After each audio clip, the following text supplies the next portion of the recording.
Hello everyone, ఇవాళ మనం ఎథిక్స్లో social influence గురించి డిస్కస్ చేద్దాం. సోషల్ ఇన్ఫ్లుయెన్స్ అంటే ఏంటి అంటే ఒక వ్యక్తి ఇంకో వ్యక్తిని ఇన్ఫ్లుయెన్స్ చేయగలిగితే, వాళ్ళ యాటిట్యూడ్ మార్చగలిగితే, వాళ్ళ థాట్ ప్రాసెస్ని మార్చగలిగితే దాన్ని సోషల్ ఇన్ఫ్లుయెన్స్ అంటాం. అయితే pen and paper definition of social influence ఏంటో చూద్దాం. Social influence occurs when an individual's thoughts or actions are affected consciously or unconsciously by the other people. అంటే సోషల్ ఇన్ఫ్లుయెన్స్లో కాన్షియస్గానే జరగచ్చు లేదా అన్కాన్షియస్గా అయినా ఒకళ్ళు ఇంకొకళ్ళని ఇన్ఫ్లుయెన్స్ చేయగలిగితే with respect to thoughts and actions దాన్ని సోషల్ ఇన్ఫ్లుయెన్స్ అంటారు. అయితే సోషల్ ఇన్ఫ్లుయెన్స్ వల్ల వచ్చే అవుట్కమ్ ఏంటి? It seeks to alter or condition another person's emotions, opinions and behaviour. So పక్కనోడి ఒపీనియన్స్ కానీ ఎమోషన్స్ కానీ బిహేవియర్ని కానీ మార్చగలిగేది సోషల్ ఇన్ఫ్లుయెన్స్ ద్వారా. సో ఇది డెఫినేషన్. అయితే ఒక స్టోరీ చూద్దాం. బేసిక్గా ఒక ట్రైన్లో చాలా స్పార్స్లీ ఆక్యుపైడ్ ట్రైన్ అనమాట, అంటే అక్కడక్కడ మనుషులు ఉన్నారు. ఆ ట్రైన్లోకి ఒక ఓల్డ్ మ్యాన్ వచ్చి నెమ్మదిగా ఒక విండో సీట్ని ఎత్తుక్కుని అక్కడ ప్రశాంతంగా కూర్చుని ఉంటాడు. అయితే ఒక gang of youth, young boys train ఎక్కుతారు. వాళ్ళు ఫుల్ నాయిస్ చేస్తూ ఉంటారు, సౌండ్ చేస్తూ ఉంటారు, మ్యూజిక్ చాలా హైలో పెడతారు. దాని తర్వాత ఏంటంటే వాళ్ళ డర్టీ షూస్ని తీసుకొచ్చి వాళ్ళ ఆపోజిట్ సీట్ మీద పెడతారు. వాళ్ళు యాక్చువల్లీ ఈ ఓల్డ్ మ్యాన్ పక్కకే వచ్చి కూర్చుంటారు అనమాట. సో ఆ షూస్ తీసుకెళ్ళి వాళ్ళు ఆపోజిట్ సీట్లో పెడితే ఆ ఓల్డ్ మ్యాన్కి ఏంటిది వీళ్ళు ఇలా చేస్తున్నారు, they have disturb my peace, ఇప్పుడేమో నాస్టీగా బిహేవ్ చేస్తున్నారని ఫీల్ అయ్యి ఆ యంగ్ మ్యాన్, ఆ ఓల్డ్ మ్యాన్ యంగ్ అబ్బాయిని అంటాడు, ఇదే మీ ఇల్లు అయితే నువ్వు ఇలాగే నీ కాలు దీని మీద పెడతావా అంటే అఫ్ కోర్స్ పెట్టను, ఇల్లు క్లీన్గా ఉండాలి కదా అని చెప్తాడు. ఎగ్జాక్ట్లీ నేనే అదే చెప్తున్నాను, అట్లీస్ట్ ఇంట్లో పెడితే క్లీన్ చేయడానికి ఎవరైనా ఉంటారు, ఇది పబ్లిక్ ప్లేస్, నువ్వు ఇక్కడి నుంచి వెళ్ళిపోయిన తర్వాత ఇంకొకళ్ళు వచ్చి కూర్చుంటారు, వాళ్ళకి నువ్వు రెస్పాన్సిబుల్గా నీట్గా ఉన్న ప్లేస్ని ఇవ్వాలి కదా, నువ్వెందుకు ఈ ప్లేస్ని డర్టీ చేస్తున్నావు, this is a public property అని చెప్తారు. అప్పుడు ఆ యంగ్ బాయ్స్ కొంచెం ఎంబ్రాస్డ్గా ఫీల్ అవుతారు అనమాట. ఫీల్ అయ్యి నెమ్మదిగా కాలు తీసేస్తారు. నెక్స్ట్ స్టేషన్ వస్తుంది, ఆ ఓల్డ్ మ్యాన్ దిగిపోయి ఇంకొక ప్యాసింజర్ ఎక్కుతారనమాట. అయితే ఆ ప్యాసింజర్ వచ్చి వీళ్ళు ఆపోజిటే కూర్చోడానికి ట్రై చేస్తుంటే ఆ బాయ్స్ నీట్గా సీట్ని కూడా క్లీన్ చేసేస్తారు. ఆ కొత్త ప్యాసింజర్ స్మైల్ ఇస్తారు అనమాట, ముందేమైందో తెలియకుండా. సో దీంట్లో ఏమైంది, ఆ ఓల్డ్ మ్యాన్ ఈ యంగ్ బాయ్స్కి ఒక సోషల్ ఇన్ఫ్లుయెన్స్ చేశారు. అది ఎలాగో చూద్దాం. ఫస్ట్ మనం వాళ్ళ ఎఫెక్టివ్ కాంపోనెంట్ గురించి డిస్కస్ చేద్దాం. ఈ ఎఫెక్టివ్ కాంపోనెంట్లో ఏంటి, వాళ్ళని ఎమోషనల్గా బ్యాడ్గా ఫీల్ చేయించారు. They had a feeling of embarrassment. దాని తర్వాత ఆయన లాజికల్గా, కాగ్నిటివ్ సెన్స్లో లాజికల్గా ఏం చెప్పారు, ఇది ఒక పబ్లిక్ ప్రాపర్టీ, నువ్వు దాన్ని మెస్ చేస్తే నెక్స్ట్ వచ్చే వాళ్ళకి చాలా ఇన్కన్వీనియంట్గా ఉంటుంది. He told it by a logic. దాని తర్వాత తిన బిహేవియర్లో చేంజ్ ఎలా వచ్చింది, కాల్ తీసేశాడు, అలాగే ప్లేస్ని క్లీన్ చేశాడు. So this old man could socially influence the young man. ఇది సినారియో. ఒక సోషల్ ఇన్ఫ్లుయెన్స్కి ఉండే ఫీచర్స్ ఏంటో డిస్కస్ చేద్దాం. కంపల్సరీగా ఉండే ఫస్ట్ ఫీచర్ ఏంటంటే ఒకళ్ళు ఇంకొకళ్ళని ఇన్ఫ్లుయెన్స్ చేస్తూ ఉంటారు, అందుకే అది సోషల్ ఇన్ఫ్లుయెన్స్. సెకండ్ ఫీచర్ ఏంటి అంటే అది కాన్షియస్గా అయినా జరగచ్చు లేదా అన్కాన్షియస్గా అయినా జరగచ్చు.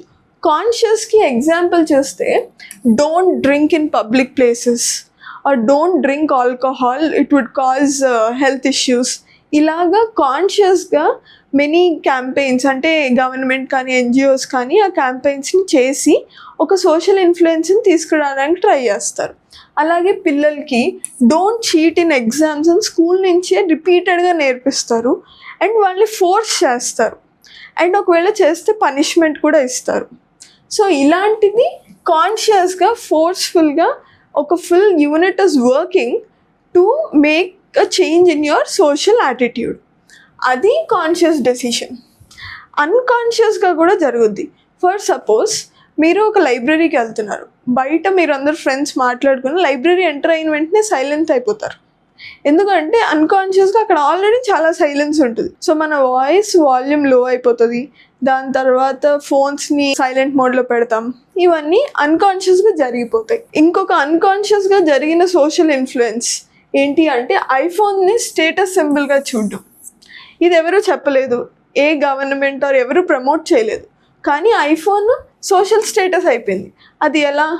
అది అన్కాన్షియస్గా ఒకళ్ళ నుంచి ఒకళ్ళు సోషల్గా ఇన్ఫ్లుయెన్స్ అయ్యింది.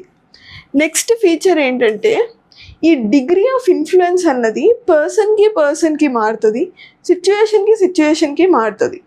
ఫర్ ఎగ్జాంపుల్ గవర్నమెంట్ గైడ్లైన్స్ ఇచ్చింది, గవర్నమెంట్ ఆఫీసర్స్ అందరికీ చెప్పింది please encourage the digital payments అని.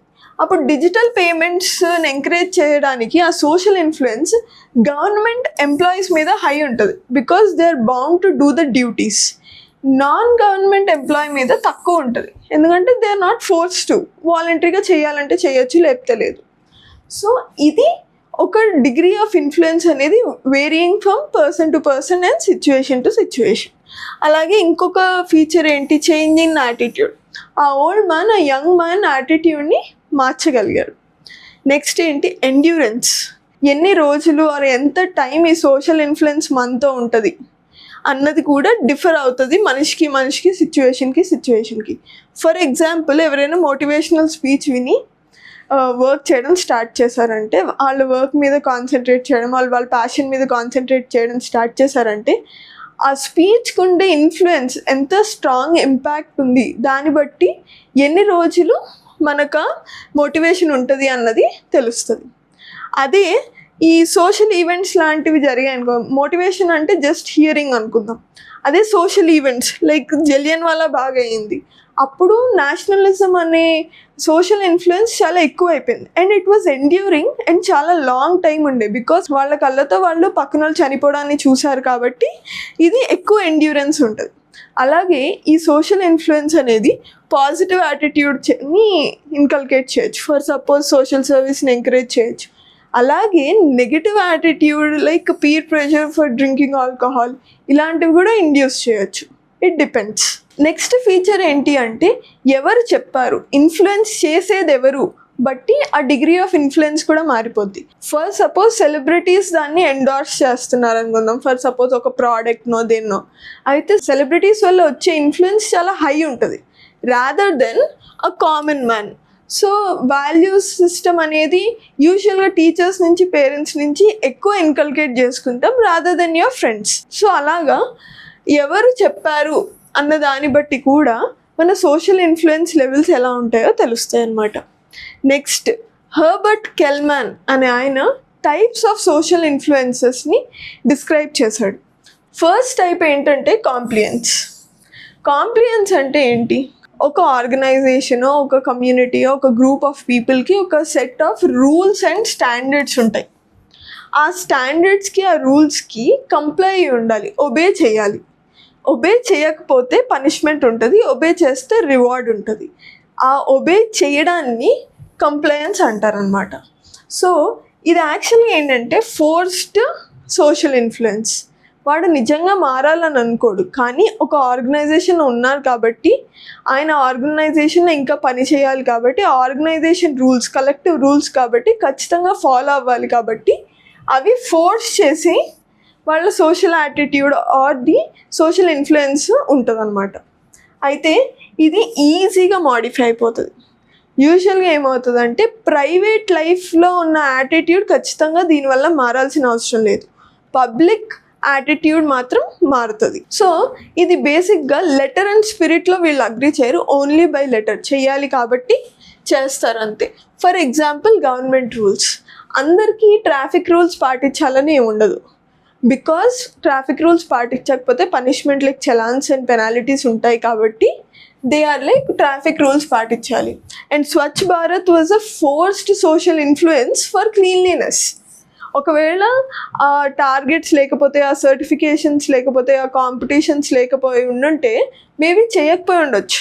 అండ్ ఇప్పుడు ఏంటి, నో సింగిల్ యూజ్ ప్లాస్టిక్, అది వాలంటరీగా వచ్చింది కాదు, బికాస్ గవర్నమెంట్ బ్యాన్ చేసింది కాబట్టి వాడడం మానేశారు. సో అది సోషల్ ఇన్ఫ్లుయెన్స్ అనమాట. ఒకవేళ గవర్నమెంట్ ఈ రూల్స్ని తీసేస్తే జనాలందరూ ఈ యాటిట్యూడే ఫాలో అవుతారని ఏముండదు. They are just complying with the rules set by the government. Next ఏంటంటే మనం డిస్కస్ చేసినట్టు ఇది ఓన్లీ పబ్లిక్ యాటిట్యూడ్ అయి ఉంటుంది. ఎందుకంటే ఒక ఎగ్జాంపుల్, మన ఆఫీస్ అండ్ ఆర్గనైజేషన్స్ ఏం చెప్తారు, respect women, give space to women, వాళ్ళకి సపోర్ట్ చేయండి, ఆపర్చునిటీస్ ఇవ్వండి అని చెప్తారు. So because the code of conduct of organisation is so, public యాటిట్యూడ్లో ఒక వ్యక్తి ఉమెన్కి సపోర్ట్ చేస్తున్నట్టు యాక్ట్ చేయొచ్చు. అదే వ్యక్తి ఇంటికి వెళ్ళిన తర్వాత ఉమెన్కి అంత రెస్పెక్ట్ ఇవ్వకపోవచ్చు. He may be patriarchal in nature. ఆఫీస్లో జస్ట్ ఫర్ ది ఆర్గనైజేషన్ ఆయన అలా బిహేవ్ చేయొచ్చు. ఇంటికి వెళ్ళిన తర్వాత there may be an other behaviour. So ఖచ్చితంగా కంప్లైంట్స్లో లెటర్ అండ్ స్పిరిట్ ఉండాల్సిన అవసరం లేదు, బై లెటర్ ఉంటుంది అంతే social influence. Second type of social influence ఏంటి అంటే ఐడెంటిఫికేషన్ అనమాట. దీంట్లో ఏంటంటే ఎవరైతే ఇన్ఫ్లుయెన్స్ అవుతారో వాళ్ళు ఇన్ఫ్లుయెన్సర్లా బిహేవ్ చేయాలనుకుంటారు, ఇన్ఫ్లుయెన్సర్లా ఐడెంటిఫై అవ్వాలనుకుంటారు. అండ్ ఇంకోటి ఏంటంటే మోస్ట్లీ ఏది సెలబ్రిటీస్ వల్ల వచ్చే సోషల్ ఇన్ఫ్లుయెన్స్, మెయిన్గా ఈ కాస్మెటిక్ బ్రాండ్ ఎండార్స్మెంట్ అవన్నీ. ఇంకొకటి ఎగ్జాంపుల్ ఇవ్వాలంటే యాక్ట్రెస్ రేఖా గారు ఉన్నారు కదా, ఆవిడ style of saris are very famous. So అందరూ ఏమంటారంటే the saris are inspired by Rekhaji style. So everyone tries to imitate her. ఇంకోటి ఏంటి, షారుఖ్ ఖాన్, హృతిక్ రోషన్ వీళ్ళ డాన్సింగ్ స్టైల్స్ని ఇమిటేట్ చేయాలనుకుంటారు. So they are getting influenced by those people అనమాట. So they want to be identified like them. Next third social influence వచ్చేసి internalisation. ఇది best form of social influence. ఎందుకంటే influence అయిన పర్సన్ తన పర్సనాలిటీలో ఆ ట్రేట్స్ని ఇంకల్కేట్ చేసేసుకుంటాడు అనమాట. నెక్స్ట్ ఏంటంటే అది బోత్ పబ్లిక్ అండ్ ప్రైవేట్ లైఫ్లో ఉన్న యాటిట్యూడ్స్ని మార్చేస్తాయి. It becomes one of his character. So దీనివల్ల ఏమవుతుంది, he is agreeing the social influence by letter and spirit. దీంట్లో ఇందాకడ ఎగ్జాంపులే తీసుకుందాం.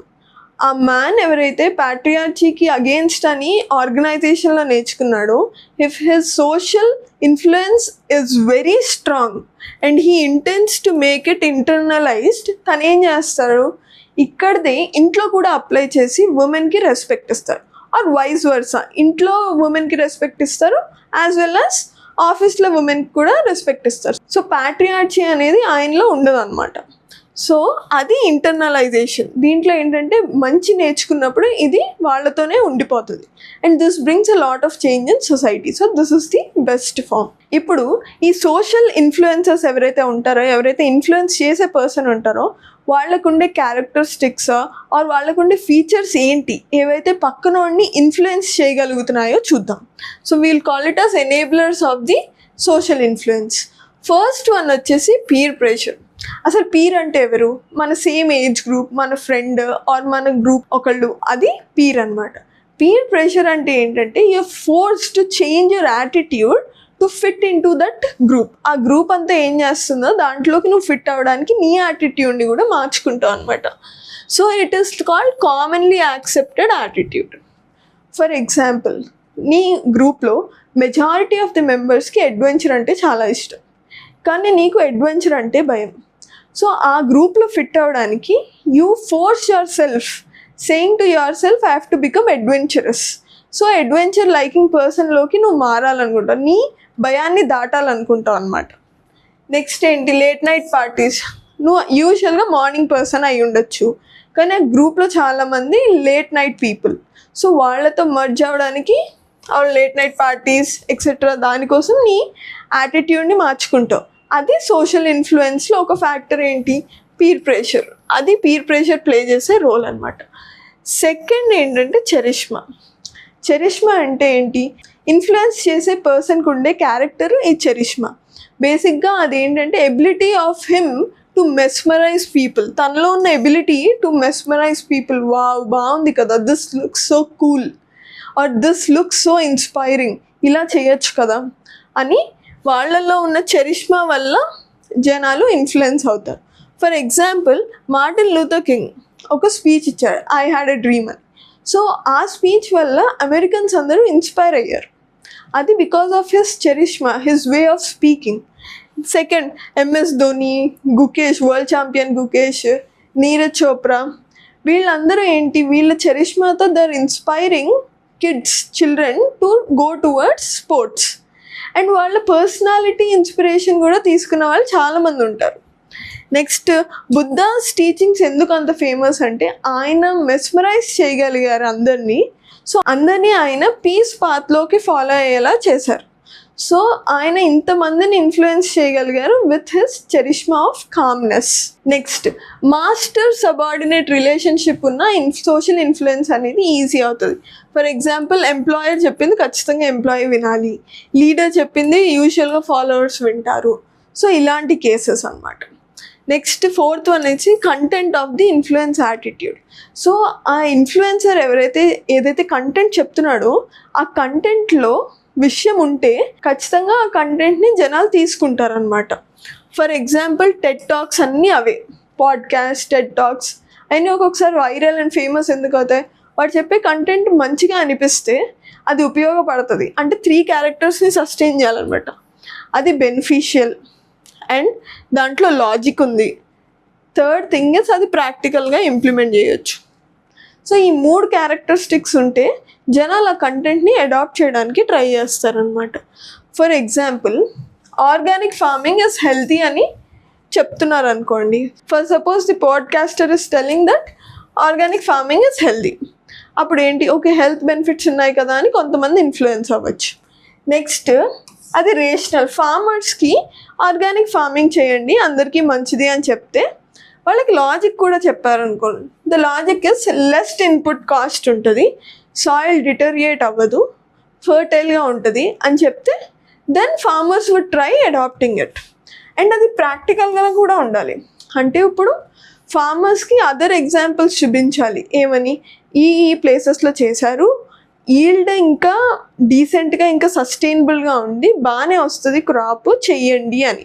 సో ప్రాక్టికల్గా పాసిబుల్ అని కూడా వాళ్ళకి ప్రూవ్ చేస్తే బెనిఫిషియల్, రేషనల్ అండ్ ప్రాక్టికల్ ఈ 3 ఉంటే ఆ కంటెంట్ నుంచి ఇన్ఫ్లుయెన్స్ అవుతారు, వాళ్ళ యాటిట్యూడ్ని మార్చుకుంటారు. నెక్స్ట్, ఈ సోషల్ ఇన్ఫ్లుయెన్స్ని ఎలా ప్రజెంట్ చేస్తున్నావు, how are you presenting the idea or attitude అన్నది కూడా ఇంపార్టెంట్. ఫర్ ఎగ్జాంపుల్, అందరికీ అర్థమయ్యేలా చెప్తున్నావా? ఫర్ సపోజ్ అందరికీ ఆ రూమ్లో బెంగాలీ వచ్చు, ఎవరికి గుజరాతీ రాదు, కానీ నువ్వు కంటెంట్ ఏమో గుజరాతీలో చెప్తే వాళ్ళకి ఏం అర్థం అవుద్ది? అర్థం కాదు. So language is one of the part. Understandable, అర్థమయ్యేలాగా చెప్పాలి. మరి సైంటిఫిక్ టెక్నికల్ టర్మ్స్ వాళ్ళకి తెలియని ఫీల్డ్లో ఎక్స్ప్లెయిన్ చేస్తే వాళ్ళకి అర్థం కాదు. సెకండ్ ఏంటి, థాట్ ప్రొవోకింగ్ అయ్యి ఉండాలి. అంటే మోరల్ స్టోరీస్ చెప్పి లేదా పోస్టర్స్ మీద కొటేషన్స్ ఇలా థాట్ ప్రొవోకింగ్ ఉంటే వాళ్ళు ఆలోచిస్తారు. సో అలా అయినా ప్రజెంట్ చేయొచ్చు ఐడియాస్ని, యాటిట్యూడ్ని. Movies are the most famous అంటే డ్రమాటిక్ వేగా చెప్పడానికి.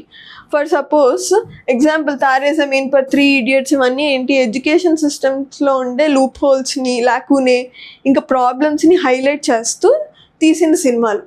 So they have presented one attitude. Next ఏమో సైంటిఫిక్ టెంపర్మెంట్ కోసం మంగళ్యాన్ మూవీ.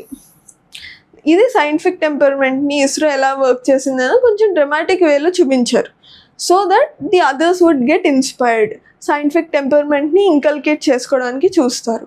అండ్ ఇక్కడ కూడా 3 ఇడియట్స్లో ఏం చెప్తారు, వాళ్ళు లాజికల్గా ఆలోచించాలి, ఎడ్యుకేషన్ సిస్టమ్ అంటే రాట్ లర్నింగ్ కాదు, బట్టి కొట్టడం కాదు అని. సో ఈ మూవీ ద్వారా చెప్తే ఎమోషనల్గా అండ్ డ్రమాటిక్గా ఉంటుంది కాబట్టి జనాలు అడాప్ట్ చేసుకోవడానికి ట్రై చేస్తారు. నౌ ఈ ట్రాన్స్మిషన్ ఆఫ్ ఐడియాస్ జరిగితేనే సోషల్ ఇన్ఫ్లుయెన్స్ అనేది జరుగుతుంది. ఆ ట్రాన్స్మిషన్ ఆఫ్ ఐడియాస్ ఎలా జరుగుతాయో చూద్దాం. ఫర్ సపోజ్ ఒక కొత్త ఐడియా కానీ కొత్త ప్రోడక్ట్ కానీ మార్కెట్లోకి లాంచ్ అయింది. మనం డిజిటల్ పేమెంట్స్తో ఎగ్జాంపుల్ తీసుకుందాం. సో అది లాంచ్ అయింది. ఫస్ట్ క్యూరియాసిటీ ఉన్న వాళ్ళు ఎర్లీగా అడాప్ట్ చేసుకుంటారు. దాంట్లో కొంతమంది జనాలు పెరగచ్చు. పెరిగిన తర్వాత ఏమవుద్దంటే నార్మేటివ్ ఇన్ఫ్లుయెన్స్ ఉంటుంది. అంటే యూజువల్గా ఎలైట్ సెక్షన్స్ టెక్నాలజీని తొందరగా అడాప్ట్ చేసుకుంటారు, అట్లీస్ట్ కొంతమంది. ఆర్ టెక్ ఎంతూసియాస్ట్స్ ఎవరైతే ఉంటారో వాళ్ళు ఆ డిజిటల్ పేమెంట్స్ని అడాప్ట్ చేసుకుంటారు. సో ఏంటి, వాళ్ళు ఫాస్ట్గా ట్రాన్సాక్షన్స్ చేస్తారు. ఎప్పుడైతే ఎవరినైతే చూస్తారో, ఎవరైతే నార్మల్ క్యాష్ వాడుతున్నారో, డిజిటల్ ట్రాన్సాక్షన్స్ కాదనుకోండి, వాళ్ళంటే ఏరా ఇంకా అదే వాడుతున్నావా, యూ హ్యావ్ టు అప్గ్రేడ్, ఇంకా అప్గ్రేడ్ అవ్వలేదా అంటారు. సో ఆ పర్సన్కి ఏమనిపిస్తుంది, ఈ పర్సన్ ఎవరైతే టెక్ వాడుతున్నారో వాళ్ళు చాలా కూల్గా అనిపిస్తారు అన్నమాట. సో అదేంటి, నార్మేటివ్ ఇన్ఫ్లుయెన్స్, అంటే positively expected by the society to do so, norm of the సొసైటీలా మారుతుంది అనమాట. అంటే ఎవరైతే టెక్నాలజీ వాడతాడో వాడే బెటర్ పర్సన్ అన్న స్టాన్స్ వచ్చేస్తుంది. నెక్స్ట్ ఏంటి, ఇన్ఫర్మేషన్ నుంచి ఇన్ఫ్లుయెన్స్ అయ్యే వాళ్ళు ఉంటారు. న్యూస్ పేపర్స్లో, బుక్స్లో చదివి దీనివల్ల వచ్చే రిజల్ట్స్ ఏంటి, ఫాస్ట్గా ట్రాన్సాక్షన్ చేయొచ్చు అండ్ కరప్షన్ తగ్గుతుంది, ఇలాంటివన్నీ తెలుసుకుని కొంతమంది యూజ్ చేయడం స్టార్ట్ చేస్తారు. స్టార్ట్ చేసిన తర్వాత అలా అలా బూమ్ అయిపోతుంది, చాలామంది వాడడం మొదలు పెడతారు. దాని తర్వాత ఏంటి, లగార్డ్స్, అంటే వీళ్ళు యూజువల్గా రెసిస్టెంట్ టు చేంజ్ అవ్వడాన్ని అంత తొందరగా ప్రోత్సహించరు. అయినా కూడా వీళ్ళు బికాస్ సొసైటీ అంతా వాడుతుంది అండ్ సొసైటీ నార్మ్లా మార్చేసుకుంది దీన్ని, సో మనం కూడా చేంజ్ అవ్వాలి అన్నవి చేంజ్ అవుతారు వీళ్ళు. యూజువల్గా వీళ్ళు ఈ ఎగ్జాంపుల్లో ఏంటి, డిజిటల్గా ఇల్లిటరేట్ అయి ఉండేవాళ్ళు, ఓల్డ్ పీపుల్, టెక్నాలజీ తెలియని వాళ్ళు, వీళ్ళు యూజువల్గా దీంట్లో లగార్డ్స్ అవుతారనమాట. సో అలాగా ఒక సోషల్ ఇన్ఫ్లుయెన్స్ని మనం క్రియేట్ చేస్తాం ఐడియాస్తో. దట్స్ హౌ దిస్ ట్రాన్స్మిట్స్ అనమాట. సో ఇదే social influence the cycle. So మనం ఈ వీడియోలో డిస్కస్ చేసింది సోషల్ ఇన్ఫ్లుయెన్స్ గురించి. నెక్స్ట్ వీడియోలో పర్సుయేషన్ గురించి డిస్కస్ చేద్దాం. Thank you.